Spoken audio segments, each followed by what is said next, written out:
ॐ सहनाववतु सहनौ भुनक्तु सह वीर्यं करवावहै तेजस्विनावधीतमस्तु मा विद्विषावहै। ॐ शान्ति शान्ति शान्तिः।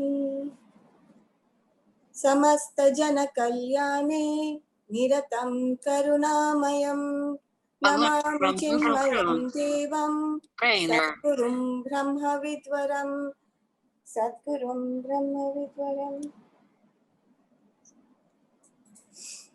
Hari Om, with prostrations to Param Pujya Gurudev Swami Chinmayanand Ji and pranams to Swami Swatmanand Ji, who is here with us today. On behalf of Chinmaya Mission Mumbai's Prakash Zone, I welcome one and all to this talk on COVID-19. It has been a difficult year and unique year for people all over the world. Not a day would have gone by without any of us not thinking about the virus. Today's talk is held under the Maximum Happiness program. Keeping in mind Chinmaya Mission's motto of maximum happiness for maximum people for maximum amount of time, Chinmaya Mission Mumbai, under the able guidance of Swami Swatmanand Ji, started the Maximum Happiness Project. We are grateful to all our devotees and well-wishers for their contribution, because of which we have done several annadanams and reached out to thousands of people in this difficult period. We've donated PPE kits, masks for health workers, police personnel, and frontline workers. We have provided Jaipur food to the disabled. We've provided Jaipur food to the disabled. Just a few days ago, we provided Tetra Packs of Cipla's nutritional supplement for the staff at Wadia Hospital. Chinmaya Mission was started by the devotees of Puja Gurudev, Swami Chinmayananda. Gurudev was a dynamic and brilliant spiritual master of modern India. He brought the Bhagavad Gita from the puja rooms to the workplace.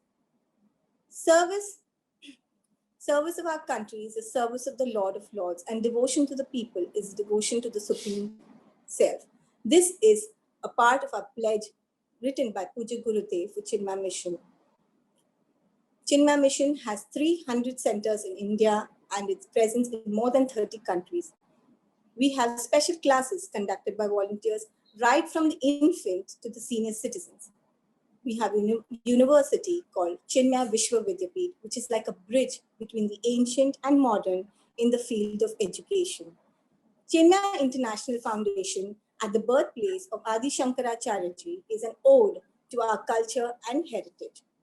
We have hospitals, schools, and CORD, that is Chinmaya Organization for Rural Development, that helps with rural development in India and South Asia. Do visit our website chinmayamission.com to know more about our activities. Today, we are very grateful to have with us Pujya Swami Swatmanand Ji, our Acharya from Mumbai. Swamiji has been serving the mission since the year 2000. He expounds the philosophy of Advaita Vedanta through his talks on the Bhagavad Gita, Upanishads, and other texts. He is a devout patriot, and love for his country and Sanatan Dharma is inspiring and pivotal to most of his programs. He has endeared himself to child and old alike. It is under his able guidance that Maximize Happiness has been able to bridge the gap between people who want to serve and those in need. I would request Pujya Swamiji to bless us with a few words. Hari Om, and my salutations to one and all. I thank Dr. Abhishek Ji for joining us today and sharing the valuable knowledge and sparing his time, and also Sheila Ji for coordinating with Dr. Abhishek to have him here for this session with us today. In our philosophy, it is said that when there is confusion, there is agitation. When there is clarity, then a person's mind is calm and one knows exactly what has to be done, and the situation can be handled well. Delusion and confusion is called moha, and that definitely leads to bhaya and shoka. It leads to fear and sorrow. The country has been going through a difficult time, as the world has been going through it also. And there is a lot of speculation, wrong information. Even though we are in the information technology age, it becomes difficult to segregate what is the truth, what is false, what is a rumor, what should one believe, what should one not believe. And in this situation, it is very important that we all have appropriate clarity to face the challenges that we face, whether one is infected with COVID or one's family member is infected, about vaccination, should one take, what should be done before, after, when should one take. So many questions are there, so much hesitation is there, unfortunately, also in many people. So all this creates an environment of fear in the minds of people, and one is not able to act appropriately. When fear comes in the mind, then one's decisions also can be wrong sometimes. So it is important to have jnanam, it is important to have the right clarity. And I'm very happy that Dr. Abhishek ji has spared his time here to provide that clarity to us. So thank you very much, Dr. Abhishek ji, and we are looking forward to your guidance. Thank you. Yeah. Thank you. Thank you so much, Swamiji, for your kind words. I would request Sheila ji to introduce the speaker for the day.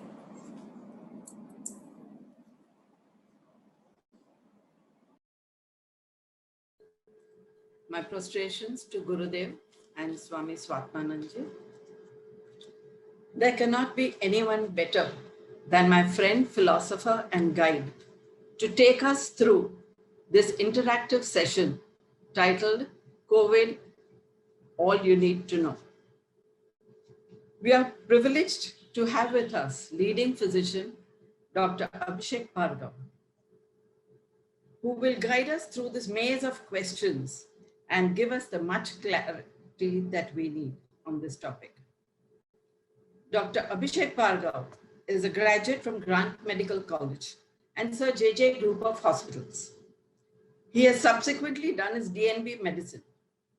He was recently awarded the FEAC Fellowship. He was formerly attached with Bombay Hospital and Asian Heart Hospital. Currently, he is practicing as a physician, cardiologist, and diabetologist, and is attached to Hinduja Healthcare, Seven Hills Hospital, BSCS, Criticare, and Sujay. He is also a recipient of the prestigious Rashtriya Gaurav Award for Medical Excellence in 2012. He has presented various papers at national and international conferences and has various publications to his name. Yes, Dr. Bhargav. Thank you, Mrs. Sampath, for the kind introduction. And thank you for giving me this opportunity, Swamiji, Mukeshji, and Mrs. Sampath once again. It's been wonderful to have a platform like this to be able to address the various myths associated with COVID-19, the myths associated with the illness per se, as well as with the vaccines that we have now. I would take you through a short presentation which will help you a little bit in understanding the pathophysiology as far as the virus is concerned. And then we'll talk briefly of the current vaccines which are available, what are the myths, and after that, I would be happy to answer any kind of questions that you would have to clear your doubts as far as COVID-19, the virus, the illness, treatment, as well as vaccines and prevention is concerned. So with due permission, Swamiji, can I go ahead and start sharing? Yes, please. Thank you, Swamiji. So as I mentioned, friends, Today, we're going to talk about the COVID-19, including vaccines. I've tried to simplify this presentation so that it can be understood by one and all.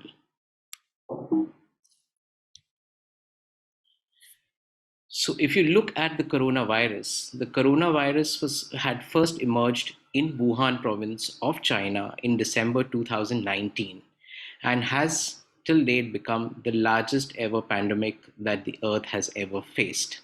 And this is what we call it now as a COVID-19 pandemic. The coronavirus is officially called as SARS-CoV-2. Now, the reason I'm mentioning that it is officially known as SARS-CoV-2, because quite early into the pandemic, when people started getting COVID positive reports, the report, if you look at, and if any one of you all have had COVID in the past or you've glanced through any report, the lab report will always mention SARS-CoV-2. Detected, undetected, positive, negative. It never mentions COVID positive, COVID negative.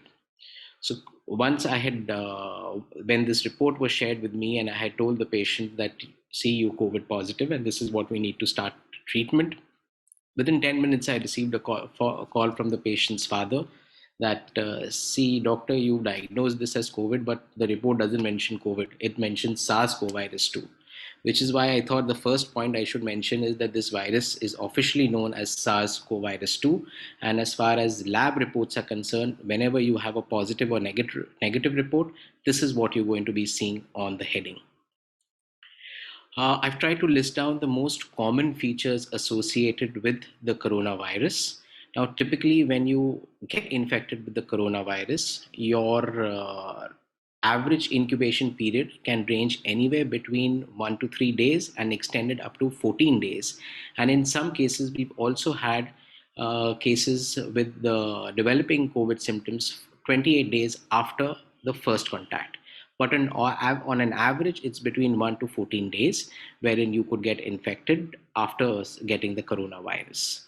The most common symptoms are obviously irritation at the back of the throat, associated with dry cough, fever, headache, muscle pain, tiredness, fatigue, and eventually shortness of breath.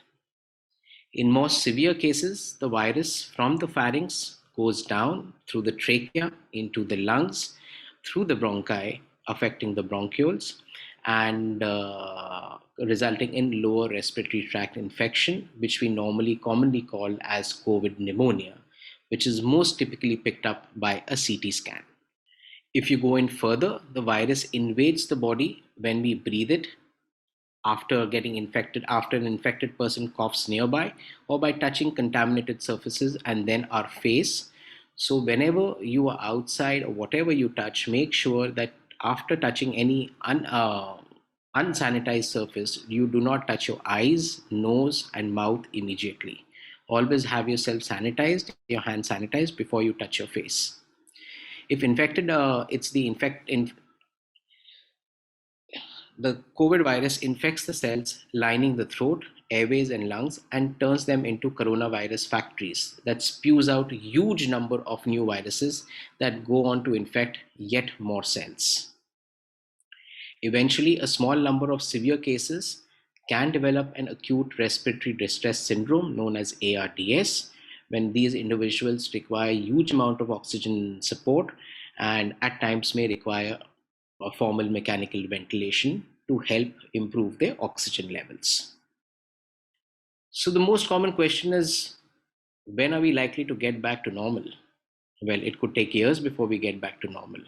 Right now, we're in the process of the second wave. We may have a third wave, which is postulated. We need to vaccinate our country. We need to vaccinate the whole world before, people have an adequate amount of herd immunity before these viruses can come down. So, any anyone in the medical fraternity will definitely tell you that this virus is here to stay. It's not that the virus will go off. Of course, our immunity levels will get better. The incidence of infections will come down. The prevalence of this infection will come down. But it's unlikely that, COVID-19 virus will be wiped off from the face of Earth. As of this current moment, it looks extremely unlikely. And maybe probably a year, 2 years that it may take for us to be off the masks. Of course, if it happens earlier, nothing like it. I'm sure we all would love that. So also, with the current lockdowns that is happening, it is clear that the current strategy of shutting down large parts of the society is not sustainable in the long term. Now, people may be fine with a 15-day lockdown, with a 30-day lockdown, which gets extended to 6 weeks. But as you had seen last year and what is happening even now, extended lockdowns may not be the solution because it gives rise to significant economic impact to every household. So COVID-19 pandemic has disrupted lives for more than a year, and vaccination, of course, is the only way out of it. India's capacity to fight this pandemic will increase significantly if we increase the number of vaccinated people. Now, what are the COVID-19 vaccines? These vaccines are designed to prevent disease. Vaccine contains the same germs that cause the disease, but there is a difference. They either killed or weakened to the point that they do not make us sick. Please remember, vaccines do not cause COVID because all vaccines use inactivated viruses or killed viruses. Some vaccines contain only a part of the disease germ, not necessarily the whole virus. Vaccines stimulate immune system to respond and produce antibodies like it would be if we were exposed to the virus. After getting vaccinated, we develop immunity to that disease without having to get that disease first. So the vaccine mimics the virus and the human body detects it as a virus and produces antibodies against it so that we can be protected should we ever contract a COVID-19 infection. Now, traditionally, most common problem is that these vaccines have been developed too fast. Typically, for any vaccine for development, typically takes about 10 to 15 years, and that has been true for all traditional vaccines developed till date, except for the COVID-19 vaccines. Now, given the current global scale of the COVID-19 pandemic, with the help of technology, vaccines have been developed in a safe and responsible way, collaborating closely with various regulatory and health authorities prevalent throughout the world, compressing stages that have taken years into months and those that take months into weeks, which is what I'll show you. Of course, this looks a little bit more complicated, but if you look at the diagram on the top side is the traditional development, wherein the preclinical studies and the stage itself takes about 2 to 4 years. Designing takes years. And once you submit your design, a phase 1 trial would take 1 to 2 years, a phase 2 trial would take about 2 years, a phase 3 would take another 2 to 3 years. So you spent about 5 to 7 years in clinical trials, following which you would submit your documentation to the healthcare authorities, whether it's the FDA in the US, EMA in Europe, or the DGCA in India. And once the approval takes place, that's when large scale production and distribution happens. Typically, this would take more than 15 years to develop one vaccine. However, as far as the COVID-19 vaccines are concerned, this system has been completely different. In fact, it has been compressed significantly. And the reason being is that here the basic studies have been taken off from the earlier coronaviruses and the MERS coronaviruses. So there has been pre-existing development as far as the SARS epidemic, which was in 2002, and the Middle Eastern virus, which was also coronavirus, which happened somewhere in 2010 and 12. So basically those viruses, the data has now been extracted. That data has been used to develop phase 1, phase 2, and phase 3 studies, which would have taken typically 5 to 7 years, have now taken 5 to 7 months. Following which, the data has been submitted to healthcare authorities, and emergency authorization has been sought in view of the current pandemic. So what was 15 years plus is currently 10 months to about 1.5 years in total.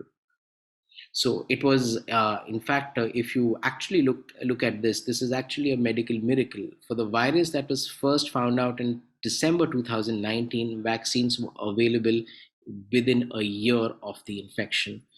Since December, vaccines have been available, December 2020, which is indeed a miracle in terms of the development for vaccines.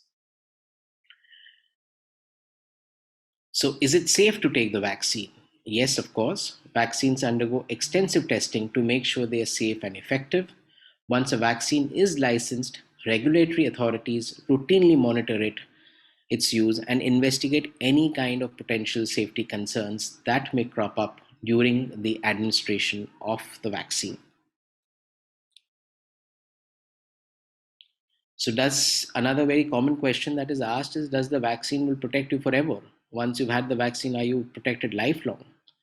As of this current moment, we do not know whether COVID-19 vaccines will offer lifelong protection. The immunity conveyed by them may vary. Now, for some vaccines like polio vaccine, immunity can last a lifetime. But for similar vaccines such as the flu vaccines, and if you are aware of the flu vaccines, you would realize, you would know that you have to take those flu shots every year. In fact, if you're aware of the pneumococcal vaccines in the age of 65 and above need to be repeated every 5 years. So, depending upon time will tell us, and we've not achieved that time, how long the antibodies produced by the COVID-19 vaccines will last. As of this current moment, they definitely last for 6 months and above. As time goes by, we would know that much better. Whether they will last for a year, a couple of years, or lifelong, that time will tell us. So, coming to the interesting aspect of the various vaccines available in India, and we all know about the Covishield and Covaxin, and I'm sure a certain set of population is very anxiously awaiting for the Sputnik 5. So, these are the three vaccines which are currently available and sanctioned for use in India. Now, the Covishield vaccine is manufactured by the Serum Institute of India in collaboration with AstraZeneca in the UK. So, outside it's known as the Chedox 1 vaccine or the AstraZeneca vaccine, and in India it is marketed by the name Covishield. Covaxin is an indigenous Indian vaccine which has been developed by Bharat Biotech, and this is licensed in currently in 9 other countries, and 60 other countries have expressed interest in the Covaxin vaccine. Lastly, the Sputnik 5 vaccine, which received authorization last month and is due to be scheduled for public supply from the 10th of June. So this is the Russian vaccine, the Sputnik vaccine. We'll talk about each vaccine slowly. So coming to Covishield. Covishield is the Oxford AstraZeneca vaccine, which is being manufactured by the Serum Institute of India. Serum Institute of India is the world's largest vaccine manufacturer, and which is why India is often known as the vaccine manufacturer of the world. It is ironical that we currently face shortage. It has been modified to look more like the coronavirus, although it can't cause illness. The vaccine is made from weakened version of the common cold virus known as the adenovirus, which has been derived from the chimpanzees. The jab is currently administered in 2 doses between 4 and 12 weeks apart, and later on in the Q&A we will talk about the dosages and how it varies and what is the efficacy. It can be safely stored at a temperature of 2 degrees Celsius to 8 degrees Celsius, so making it a large mass scale vaccination wherein you can easily supply and easily vaccinate huge populations, specifically in middle income to low income countries where storage facilities are not optimal. Whereas you may be aware that you have a Pfizer vaccine and the Moderna vaccine, which are mRNA based vaccines, and they require a definitive cold storage, which I'll talk about later. Coming to Covaxin. Covaxin is an inactivated vaccine, which means that it is made up of a whole killed coronavirus, making it safe to be injected into the body. The virus sample used by Bharat Biotech was isolated by India's NIV, Pune, that is the National Institute of Virology in Pune. When administered, immune cells recognize the dead virus, prompting the immune system to make antibodies against this COVID-19 virus. It is recommended to give 2 doses 4 weeks apart, and this vaccine also has an advantage of being stored at 2 degrees to 8 degrees Celsius. Lastly, the Sputnik 5. Russia's Sputnik vaccine has been deemed to be safe and works in a way very, very similar to Oxford AstraZeneca jab, that is the Covishield jab, which is being made in India. It can be stored at temperatures between 2 degrees to 8 degrees, a standard fridge in roughly about 3 to 5 degrees, making it easier to transport and store. However, there is a catch there, which I will talk about. Sputnik 5 has been currently approved in 60 countries, including Argentina, Palestine territories, Venezuela, Hungary, UAE, etc. Unlike other similar vaccines, the Sputnik jab usually uses two different versions of the vaccine. So, the Sputnik vaccine is not the same vaccine that you take for the first dose and the same for the second dose. Both the doses are a bit different. Both the doses are given at an interval of 21 days. They both target the coronavirus distinctive spike protein but use different vectors. The neutralized virus that carries the spike to the body. So both the vectors used in vaccine 1 and vaccine 2 are different. So both the jabs are not similar but slightly different. The idea behind using two different formulae is that it boosts the immune system even more than using the same version twice and may give you long lasting protection. So if you've read news reports, there has been a growing evidence to try using different set of vaccines in the same individual. And in Europe, France, Germany, Spain, the UK are all doing this right now. So people who've received the AstraZeneca vaccine, the first shot, they're trying to give the Pfizer vaccine. People who've received the Moderna vaccine are probably being given an AstraZeneca second shot just to see whether immunity builds up. And there have been various rules and regulations It's 17 hours. by their own health regulations to bring about this kind of a study. To sum up the various vaccines that are under current license in India as well as under research, the Covishield, Covaxin, and the Sputnik 5 are already available for public use.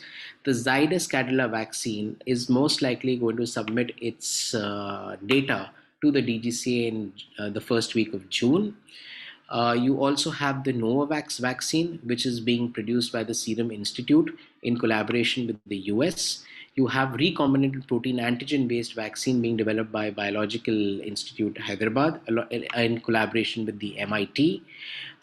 You have an Indian mRNA based vaccine also produced by Genova Life Sciences Pune along with a US collaboration. There is an inactivated rabies vector platform vaccine being studied by the Bharat Biotech International and a vesicular vax platform being developed by the Aurobindo Pharma Limited Hyderabad along with US. The Bharat Biotech is also working on an intranasal vaccine for which it is currently undergoing clinical trials.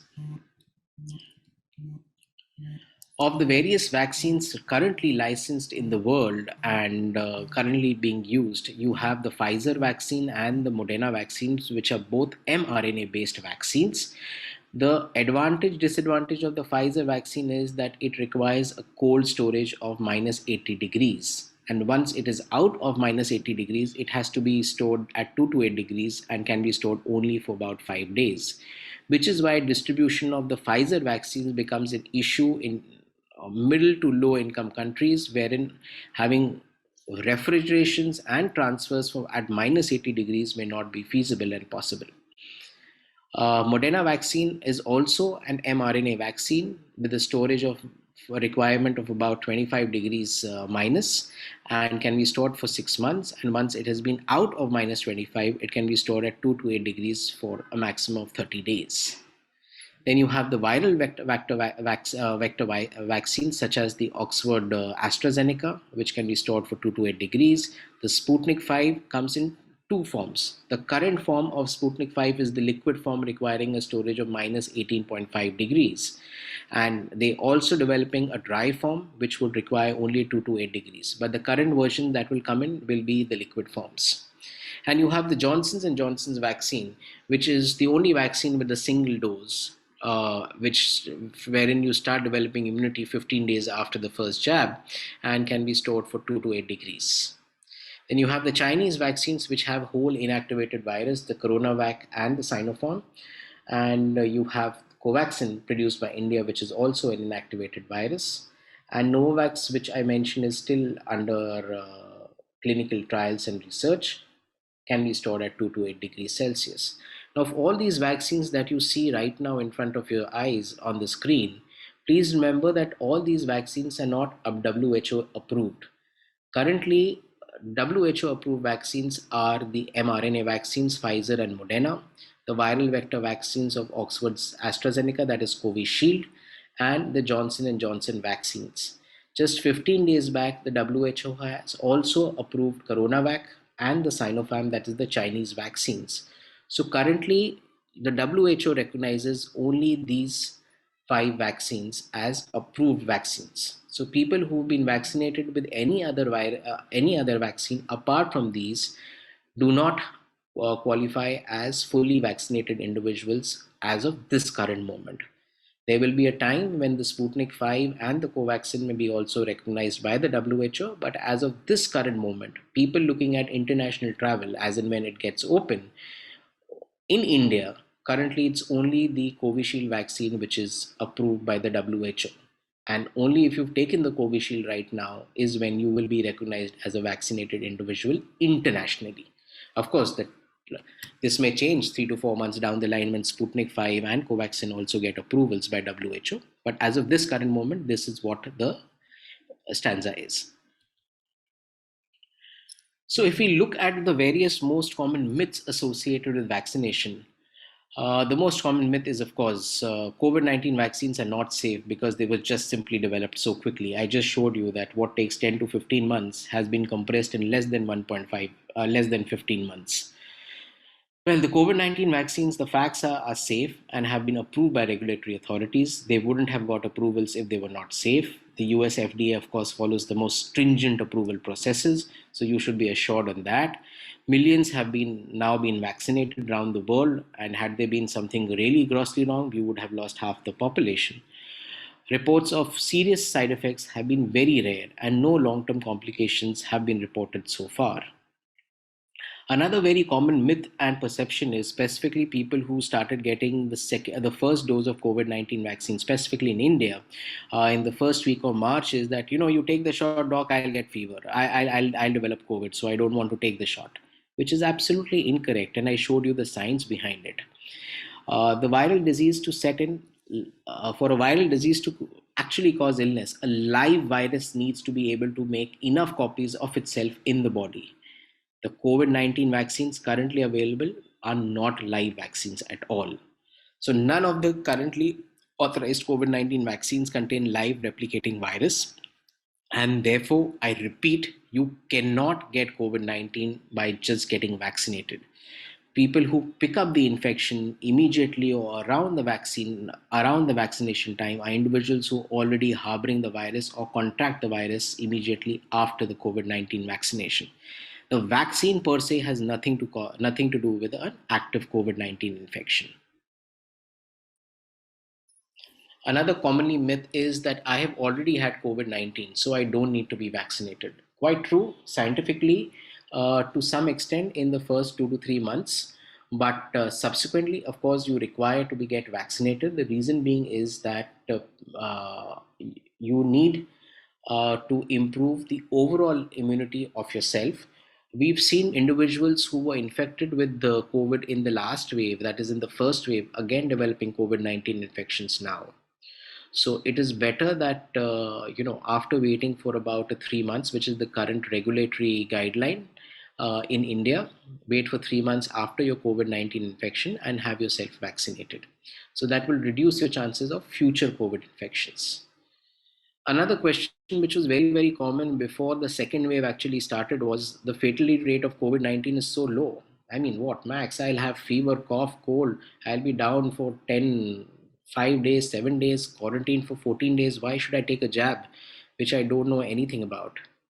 The reason is that it's important for you to take the jab, because even though most people infected with COVID do not die, there is still a significant risk that you may be out of the exception.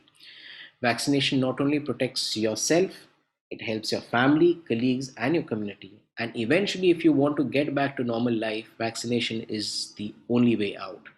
It reduces your risk of severe infections and hospitalizations, and there is no doubt about that. Quite commonly, and which is what we've seen with the general public. In fact, initially we also saw it with healthcare workers. There was no need to wear mask and social distancing after receiving COVID-19 vaccination, and this was the most common perception. I mean, you've taken the jab, the next day your mask is out.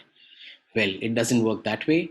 While vaccines are effective, they do not stop every case of COVID-19 infection and transmission.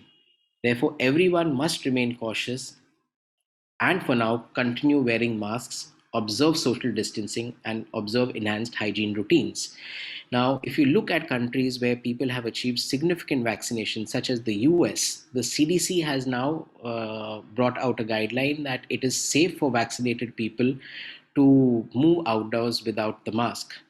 They can carry out activities and maintain social distancing without the mask. Now, this is the latest CDC guideline. However, that does not apply here because we are currently dealing with a vaccine variant area, and I mean, with a COVID variant storm. And for us to be able to remove our masks, we would need to have sufficient amount of herd immunity and vaccination. But if you're aiming to have that day, we will have to have ourselves vaccinated. People with underlying conditions is another very common thing. You know, you get thousand number of phone calls in a week that, doc, my mother is this, my father is suffering from this, my brother is suffering, my friend is suffering, my this relative is suffering from XYZ. Should we take a vaccine?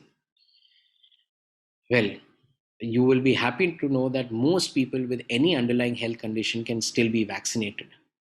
Now, there would be special case scenarios where one will have to modify the medication so that the vaccine can go in, but majority of individuals will be able to get vaccinated. And when we were talking about this variants, COVID-19 vaccines are not effective against new variants.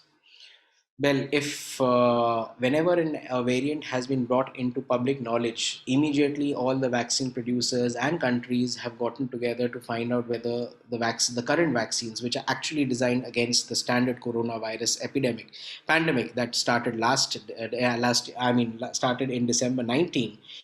Well, currently we have about four variants of concern. We have the Brazilian variant, we have the South African variant, we have the UK or the Kent variant, and lastly you have the Indian variant, which the government is against talking about it as an Indian variant, but it is known as B1617.2. So these are the four variants of concern. Now, each vaccine, specifically the Pfizer and the AstraZeneca, have been studied against all these variants, and the vaccines have been found to be effective in a majority against these variants.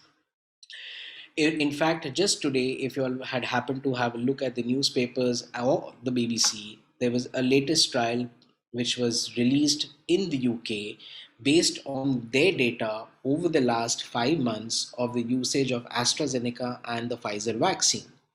And what has been found is that these vaccines work against the Indian variant as well as against the Kent variant, that's the UK variant. Now, the efficacy of these variants after the first jab is that the AstraZeneca after the first jab would only protect you 33% after the first dose against the Indian variant. And after the second dose, the protection could increase as much as 66% against the Indian variant.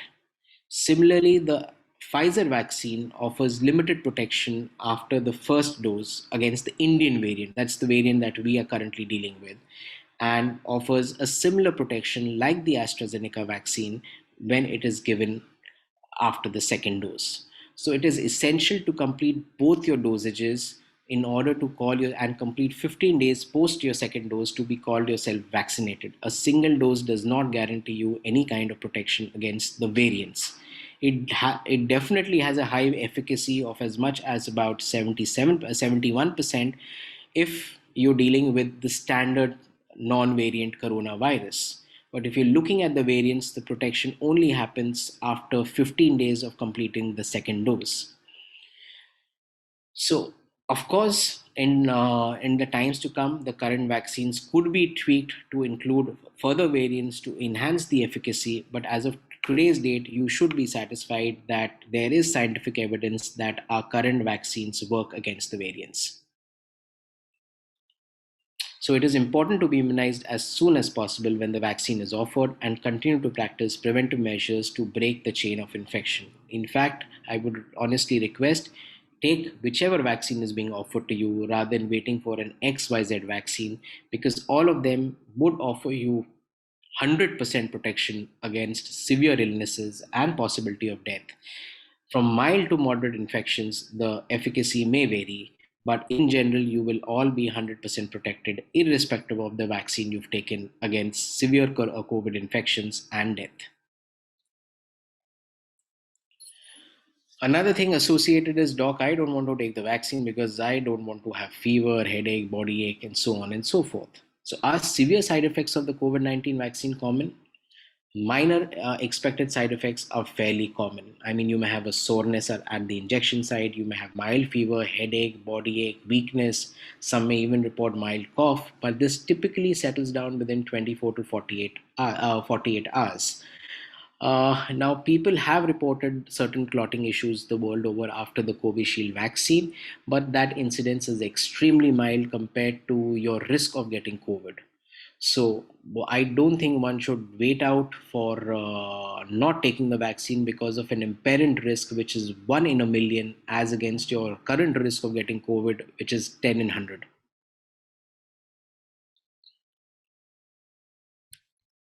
So before we end, there's some do's and don'ts before you go for vaccination. In case a person has allergies to medications or drugs, get an all clear form from your medical practitioner. Discuss with your regular doctor or your physician about the various medications that need to be taken or need to be altered for your vaccination. Eat well, take your regular medications as prescribed. Go ahead for vaccination as any other day. Try being as relaxed as possible. People who are more anxious are likely to suffer from a slightly heavier side effect. Monitor your diabetes and blood pressure and keep them in check as possible. Cancer patients, especially those on chemotherapy, must strictly take the vaccination on medical advice. Patients who have received blood plasma or monoclonal antibodies as part of the COVID 19 treatment, or those who have been infected in the last 1.5 months to 3 months, do not take the vaccine immediately, as it will not offer you the protection that you want. After vaccination, a recipient of the vaccine is monitored at the vaccine center itself for about 30 minutes to guard against immediate severe allergic reactions. We seldom see any. People are allowed to leave only after it has been ascertained that it is not the case. Side effects like pain at the injection and fever are common. There's nothing to panic. A plain simple paracetamol takes care of this. Some other side effects like chills and fatigue are also expected, but they go off in a week or two. So a few points to remember is that typically takes few weeks after vaccination for the body to build protection against the virus. Typically 15 days after the second dose is when you can call yourself fully vaccinated. This means that a person could still get infected by COVID-19 in the immediately preceding days following vaccination because the person would not have had enough time to develop immunity. Antibodies start forming typically 21 days after the first dose. Therefore, basic precautionary measures must be followed even after vaccination till you are not fully vaccinated, and even then thereafter. Face masks, hand hygiene, and physical distancing in public places must not be abandoned just because a vaccine has been taken as of this current moment, and coughing, sneezing etiquettes need to be followed. Lastly, of course, we all know that if you're looking at blood donation, please do so before you have yourself vaccinated, because once you're vaccinated, you will not be able to donate blood for the next 2 months, which is why we've often been facing crisis as far as blood banks are concerned. Though there may be a slight change in the guideline in the times to come from converting 60 days to 1 month, but currently for 60 days, you cannot donate blood after COVID-19 vaccinations. Thank you. I would now open it up to any kind of questions, answers that you would have. Thanks, Doctor, so much for the detailed explanation on the vaccines. We have a lot of questions with regard to the disease, symptoms, and treatment. I will request Shri Mukesh Trivedi ji, President of Chinmay Prakash Zone, to ask them on behalf of all of us. Shri Mukesh ji. Thank you, Nilima ji. Thank you so much. First of all, very brilliant and a beautiful presentation which covers most of the doubts. Despite of that, many have so many doubts. My only constraint is that we are at the moment 5.19 and our 5:30 is a closing time. Can we extend by about 5 to 10 minutes further, Doctor, if it is okay? Yeah, I don't mind. So kind of you, so kind of you. So fine. So few of the questions which have come already on the net, etc., are about that particularly the younger people have the severity of the vaccination far more than the elderly people, and few of the super senior people are finding sort of no symptoms of side effects whatsoever post vaccination. Whereas in case of the younger ones, it is quite acute. Indeed, they are persisting for only 48 hours, but they are very, very severe. What is the reason for that? So the symptoms are associated with the immunity of the individual. The elderly population in general have a lesser immunity. So when a foreign antigen is injected into the body, the reactions is milder.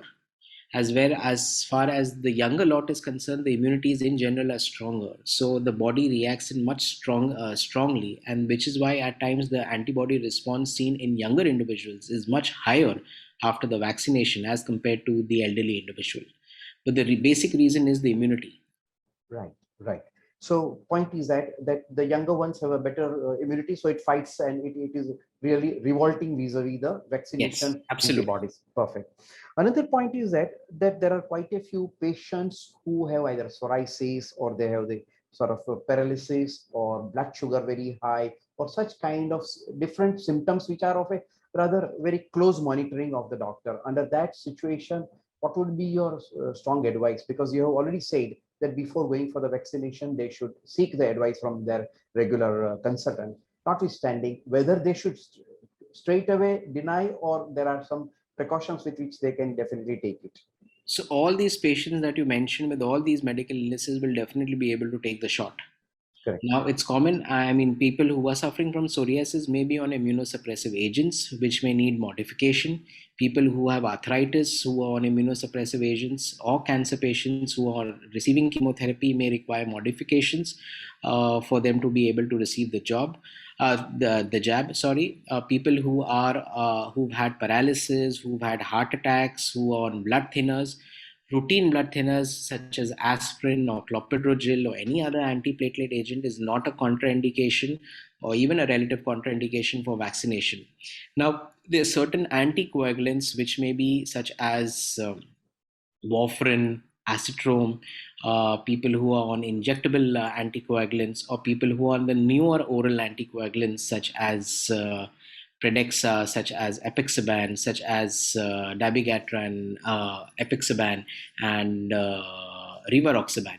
These are patients who will require modification in their dosages before they go for vaccination, but they all can get vaccinated. Yeah. So one important point that is coming out of your presentation as well as the message is that loud and clear is that number one, all the people should take the vaccination with the appropriate sort of medical supervision. Number two is that mask, hand wash, and also the social distancing. These three are not to be avoided for the time being till the time we have the right kind of positions.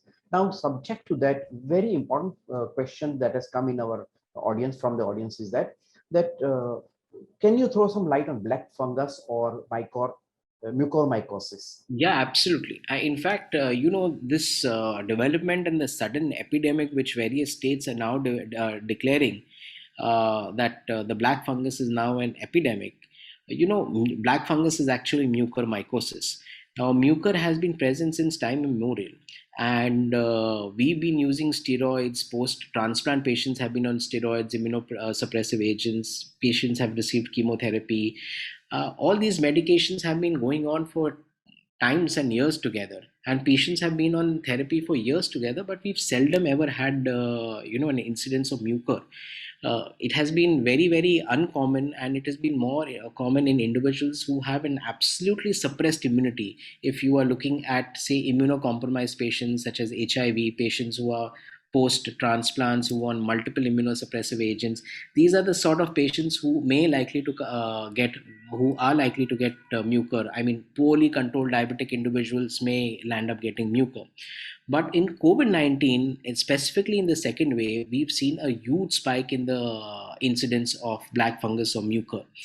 The reason probably goes down, I mean, there are various postulated theories, is that you've been using industrial oxygen after the current oxygenation short supply happened, and now you're on industrial oxygen, or you are getting too many doses of steroids, or you've been using drugs such as the tocilizumab or any other congener, which can depress your immunity and can increase your chances. Well, they're all facts there. But the basic fact is that there have been patients who've got mucormycosis and unfortunately have lost their lives also, because mucor, unfortunately, is a very debilitating illness, a rapidly invasive illness. And in spite of best possible treatment, you may probably be on the losing side. And patients who've been at home, in home quarantining, never requiring oxygen, probably diabetic, but the sugars being less than 200, are still likely developing mucormycosis. So probably somewhere down the line, the current variant depresses the body's immunity to this low levels that opportunistic infections such as mucor are now getting developed. Now, this is the pathogenesis behind it. Now, what are things that you need to watch out for? Anyone who develops redness of eyes, black sputum, blocked noses, pain in the sinuses, pain in the forehead, popping up of eyes, should immediately contact their doctor to rule out a possibility of development of mucor. Unexplained headache. I mean, general headache is seen in all COVID patients. I mean, that is part and parcel of your symptoms. But unexplained severe headache, more so in the frontal region or here. Pain around the sinus regions, your maxillary bones. Okay, nose gets blocked. You passing out black discharge from the nose, or you coughing black sputum. Immediately, please consult your regular doctor. The ways to diagnose mucor is not by doing blood tests, but by doing a CT scan or an MRI of the paranasal sinuses, and that will tell you whether you have mucor or not. Should you have mucor, accordingly, you would be advised medications. Medications as for black fungus are expensive, and unfortunately, they're in short supply. Treatment is not short term. Treatment is long term, may at times extend to 6 weeks to 3 months based on the response. Right. One of our young boy participant is Vignesh Gaur. He has asked number of times that which is the more powerful vaccine amongst this one. So he would be very happy if you can answer that part, which is more powerful. I'm sure that each one is effective, but please, for his satisfaction, it will be nice. So if you look at the various vaccines currently available in the market, I mean, I'm not talking about Indian market, in the international market, you have Pfizer, which has been in clinical trials found to be 95% effective in clinical trials. In real world settings, such as in Israel and in US and in the UK, where it has been used, it has been found to be 88% effective. Moderna vaccine is about 93 to 94% effective in clinical trials. The Sputnik 5 is about 92% effective in clinical trials. The AstraZeneca or the Covishield vaccine is about 76% effective in clinical trials. Covaxin has found to have an overall efficacy of 77 to 80% in clinical trials. The Johnson & Johnson vaccine has been found to be 66% effective in clinical trials. The Chinese vaccines have had a varying result, extending from 50% what was found in Brazil to a UAE study finding it to be about 88%. Right. But having said that, each vaccine has been studied differently in different clinical settings with different set of variables, and each one has come up with a different set of percentage. Right. So if you look at purely percentages, the Pfizer outshines every other vaccine, but these are again different clinical trials in different clinical settings with a different subset of patients with a possibility of different versions of the coronavirus infecting that subset of individuals. True, true. So it is very difficult to have a head-on direct comparison. Right. Head-on comparisons have been fairly similar in the UK with the Pfizer as well as with the AstraZeneca or the Covishield shot. Right. So that's pretty much matched as far as Pfizer and Covishield is concerned. Yeah. But yes, all vaccines offer 100% protection against severe illness and death. Correct. Doctor, so very well. And otherwise also, we Indians don't have any choice. Whichever is available nearby for our supplies, we have to take it first, and we have to continue the same for the second dose. There cannot be a mix and match. The world over, no one has a choice of which vaccine you will take. It's not only Absolutely, India, absolutely. it's world over. Perfect. Second part is that one question from two questions from the audience, which I will try to merge so that accordingly you may give it. First is about the females from the pregnancy perspective as well as from the menstruation perspective, whether there are certain issues. And yeah, first you finish that one. Okay, so as far as pregnancy is concerned, the Pfizer and Moderna vaccines have been found to be safe in pregnancy. They have not yet been authorized, but they have been found to be safe. So very soon they will receive authorization to be used in pregnancy. Mhm. The remaining vaccines that is available in India, the Covishield, Covaxin, and Sputnik 5 have not yet been studied as far as pregnancy is concerned. These vaccines have been found to be safe as far as lactation is concerned. So people who are breastfeeding, they can take the vaccine, but pregnant ladies in India currently cannot take the vaccine. Okay. As far as menstruation is concerned, that has no role and no significance as far as vaccination is concerned. Right. One gentleman from Nagpur has keenly asked for the question is that difference between the COVID antibody, I small g big G, and RBD, what is the difference and all? I could not understand the question, so I'm leaving. There is nothing like RBD, but I think the question must be difference between antibody produced after the COVID infection and the antibody produced after the vaccine. Okay. Now, once you have a COVID-19 infection, you will develop initially IgM antibodies and followed by an IgG antibody. So when you ask for a COVID antibody, you'll typically get the COVID-19 IgG antibodies or the total antibodies. And that is the number, whatever you get, is the number of antibodies you produce secondary to the infection. So that is what is a COVID antibody. Now, after vaccination, you don't develop COVID antibody. You develop spike protein antibodies. Mm-hmm. So whenever you're checking antibodies after vaccination, you need to do a spike protein antibody test to actually find out what is the antibody titer that you've developed.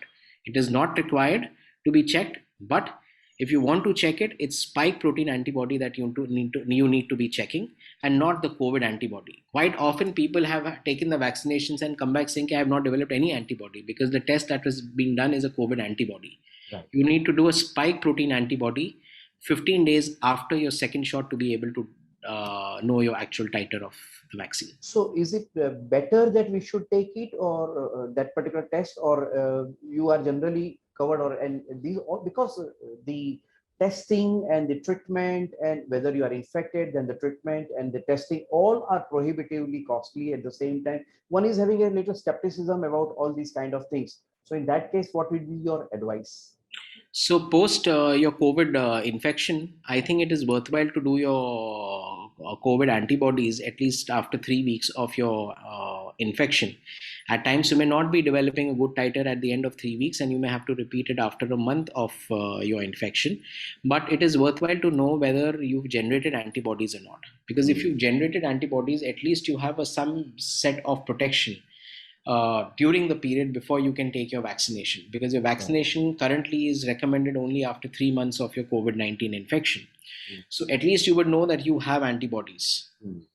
After vaccination, antibody test is not recommended. It's optional. People who want to check the antibody type can do so by ordering a spike protein antibody. Perfect. Okay. One lady, Hema Parvati, she has a very important, interesting question. I was tested positive, but did not have fever, etc. Only home quarantine. My D dimer is slightly high, 0.73, and hemoglobin low at 9. What precaution and action you recommend? And my grandson also tested positive and recovered together what precautions or nutrition support that I should take. Grandson age is 5 years, huh? 5 years, That- 5 years. Yeah, grandson is 5 years. Okay. Now, let me answer this question step by step.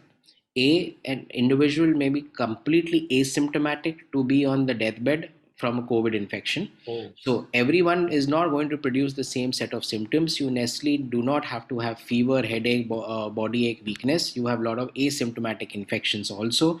Some people just lose taste and smell. Some people just have a myalgia, body ache lasting for a couple of days, or some people have absolutely no symptom at all. And then, in the family, there were 2 people who were in home quarantine. And at the end of a month, when you're doing antibodies, you find the rest of the household also has developed antibodies. So you may have completely asymptomatic infections. As far as the lady's low hemoglobin is concerned, may not necessarily be because of COVID. It has to be thoroughly investigated in terms of checking iron studies, B12, stool focal blood, and ruling out other causes of anemia. Yes, any infection does reduce hemoglobin, but COVID may not necessarily be the only cause of low hemoglobin. So that requires evaluation. As far as rise in D dimer is concerned, COVID is a known entity causing a rise in D dimers because it increases thickness of the blood. So these are sort of individuals who should be on blood thinners for the D dimers. The duration may vary from 3 weeks to 6 weeks, or at times longer, depending upon the clinical scenario. As far as the lady is concerned. As far as the grandson is concerned, the grandson had mild infection, recovered in the same manner. Children are known to have a lesser intensity of infection as compared to adults. Google Chrome. So it's Jelly. not that if she had, children may have milder forms. Typically children, if you look from the age of immediately at birth to about 10 years, may have very, very mild infections similar to what you have as common cold. Only a very subset of patients which we'd seen after the first wave developed severe immune response infections. But in general, children tend to have a mild illness, which is why currently vaccines are also not currently available for children of this age. Yes, eventually we will have it, but currently, in general, COVID virus, at least till this variant, produces a very, very mild illness as far as children are concerned. Now, one point is that at what stage that the CT scan is essential, or one should take it invariably the moment some symptoms are developed. Okay, so typically speaking, a CT scan will start showing features of COVID pneumonia between the 5th and the 7th day of the illness. Mm-hmm. Well, having said that, does not mean that you cannot do a CT scan earlier if the clinical indication or the clinical situation warrants. People who've had high-grade fever, people who've had a lot of coughing, breathlessness, or drops in oxygen, even on day 2, day 3 of the illness may need a CT scan. But in general, a 5th to 7th day is the most likely possibility of you picking up COVID-19 pneumonias. Okay. Now, one person is there who is having a sort of persistent fever even after 24 days from the infection. So in that case, what are the precautions that one should take it? So this sort of an individual, A, should be investigated for other causes of fever first. B, also COVID produces what is known as an inflammatory fever response. And this patient may possibly have high CRPs, high IL-6s. At times, even if they're normal, they may have high ferritin levels. And inflammation is also something that needs to be ruled out and has to be treated appropriately with the guidance of their local doctor. Could you throw some light on the sort of other aspect, that is emotional aspect, cheerfulness? Because as you say that when I go for vaccination, I should be cheerful, well, at least taken the food and all. Similarly, for the normal course of it, the kind of nutritions that I should take, or the kind of preventive way, how I can keep myself physically, emotionally also better, so that I can fight out with this one, along with all the precautions. So basically, one needs to keep anxiety at bay. If you're too anxious about taking the jab, do not take the jab on that day. Because you're most likely to develop fever, soreness of the arm, body ache, weakness, purely because born out of anxiety. So it's best to be in a happy frame of mind. Keep yourself relaxed, because meditation also helps, and go for the vaccination just as you were going for any other thing. Yeah, in a day-to-day also, the nutrition, the kind of physical, mental, and all the So other sort of exercises will also help us to at least. absolutely. Thankfully, COVID is not an illness which limits you from having anything. Mhm. So as far as diet is concerned, you can have pretty much enjoy a normal diet Mhm. as far as COVID-19 infections are concerned. But it is important to eat healthy, avoid junk, avoid fried, avoid spicy, because you are on medications that can cause a little bit of acidity. And if you're eating all this, your acidity may increase. Yeah. So it's better to eat healthy. Now, doctor, one very difficult question rather is that for the common man, this particular disease has turned out to be one of the prohibitively costly. In the earlier stage, the kind of billings which are happening at the sort of hospitals, etc., or even the testing or even the treatments, etc., these were all very, very high. So, what would be generally a sort of parameters or the kind of things around which sort of indeed there are corporations or the state government hospitals, etc., which are really giving us absolutely free of cost, but there are challenges of admission by itself in a different way. But at the same time, in the treatments, etc., how at least it should be fair and reasonable, because with a known doctor, one will be at least at comfort, but otherwise it becomes a little sort of black hole position. So this is the first illness in recent times wherein PPEs have come into picture, gloves have come into picture, face shields have come into picture, wearing a mask as a compulsion has come into picture.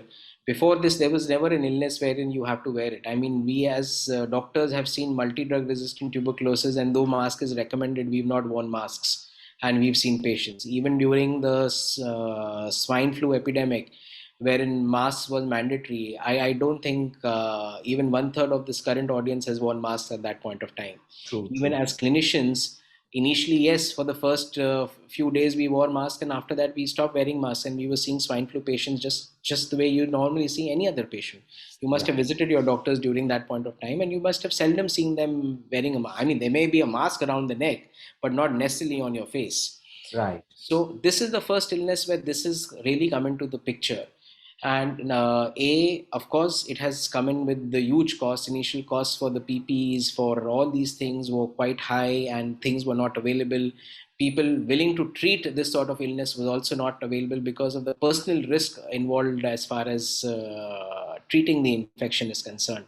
Hospitals were not geared up, and the cost of converting the entire hospitals into COVID setups, because of course, I mean, if you look from the commercial aspect, people stopped coming down to the hospitals for treatments.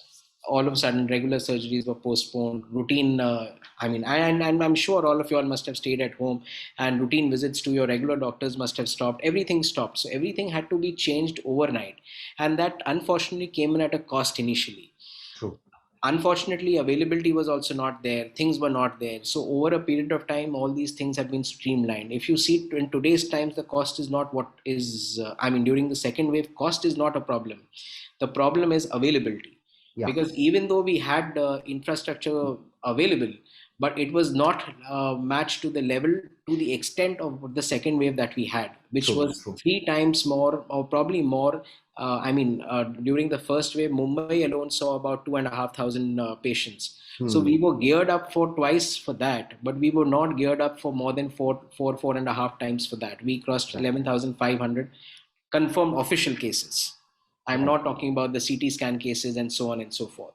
Right. So during the second wave, the problem came in not about the cost. The cost from 4,500 of an RT-PCR at the time COVID-19 infection, the RT-PCRs were first available, today have come down to 850 rupees. Okay. Earlier, there was only Kasturba which was doing an RT-PCR test, and your routine labs were not doing it. So people actually had to go down to Kasturba, stand in the line, and get a test done. But today, it's happening at every nook and corner. Correct. Correct. So the cost, I understand, was very high. It was prohibitive, but the cost has come down significantly. Okay. The availability of drugs has also increased. However, the problem with this wave was availability of the infrastructure. It was overwhelmed with the number of cases. Yes. As thankfully, as of today's date, there are beds available both in public and in private.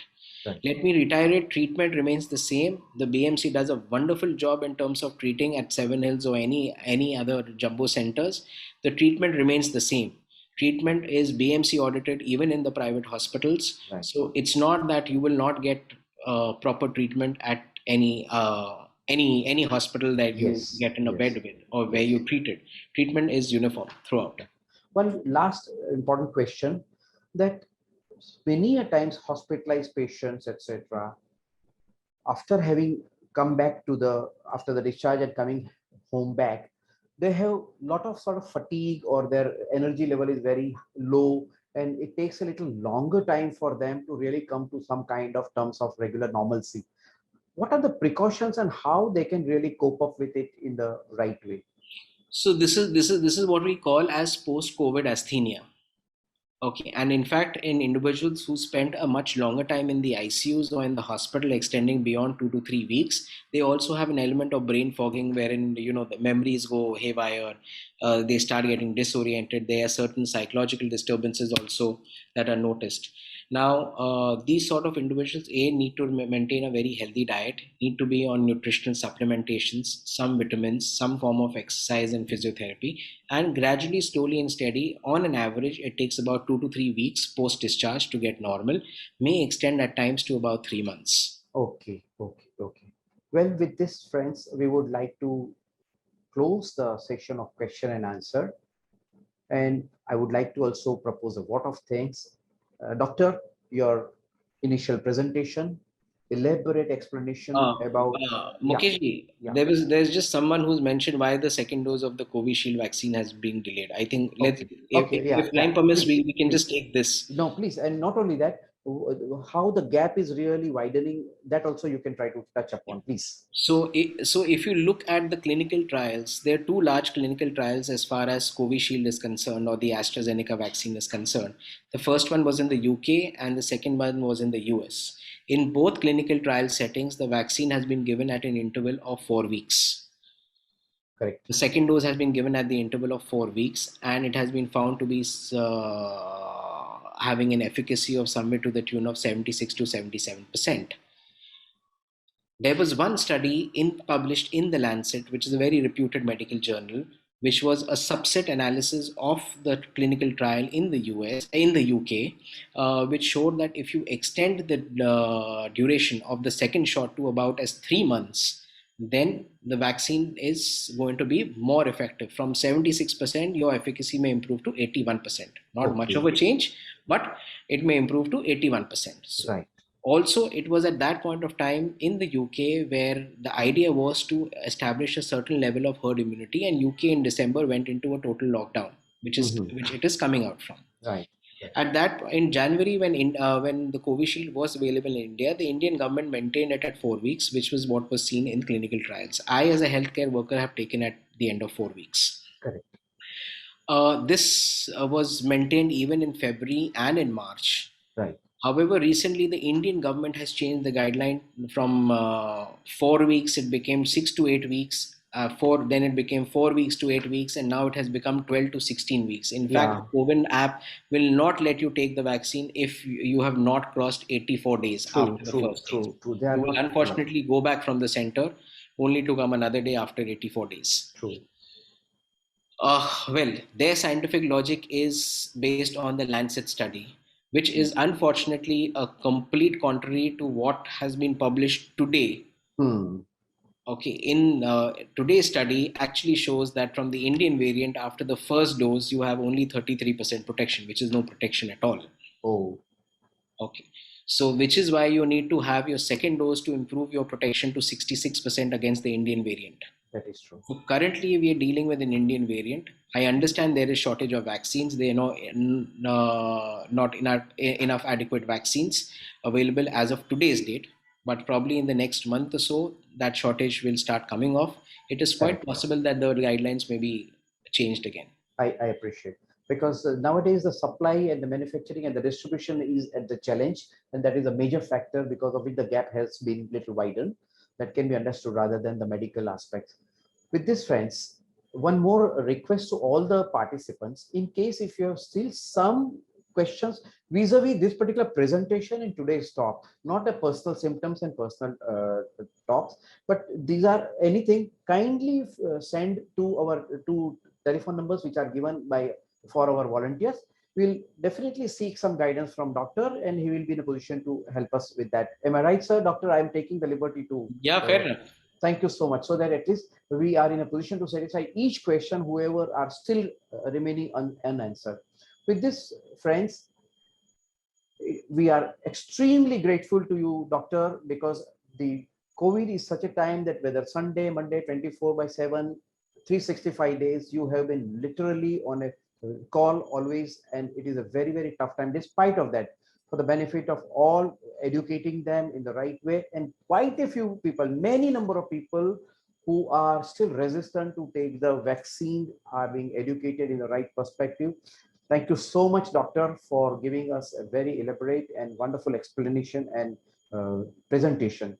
Our gratitude to Puja Swamiji for encouraging us to organize this particular program, Chinmaya Mission, and our president, Meghna Ben, for giving us this opportunity to host this particular program. With this, friends, I would invite Nilima ji for the closing prayer. Hari Om. Om Purnamada Purnamidam Purnat Purnamudachyate Purnasya Purnamadaya Purnameva Vashishyate. Om Shanti Shanti Shanti. Hari Om Shri Gurubhyo Namaha. Hari Om.